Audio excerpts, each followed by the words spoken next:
प्रदेश में सरकार बदले के बाद मुख्यमंत्री शहरी स्लम स्वास्थ्य योजना के क्रियान्वयन में बदलाव के कारण मरीज मंडला भी कई बार नुकसान के सामना करना पड़ा थे। ये शिकायत सरगुजा जिला के रहने वाला कुछ स्थानीय नागरिक और मरीज मंडला लेकर गए हैं। उनके कहना है कि मुख्यमंत्री शहरी स्लम स्वास्थ्य योजना के अंतर्गत पहली हफ्ता 2 हफ्ता में उनकर वार्ड में शिविर लगाए जाते ही से ये जरिए से छोटे मोटे रोग के मरीज मंडला मुफ्त में दवाई भी उपलब्ध होती रही से और डॉक्टर मन के सलाह भी मिल जाती रही से।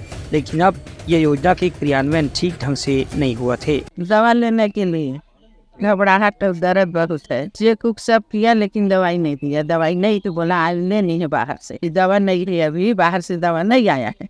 शुगर टेस्ट कराने आया था और दवा जो डॉक्टर साहब लिखे उसमें गाड़ी में कोई दवा नहीं है।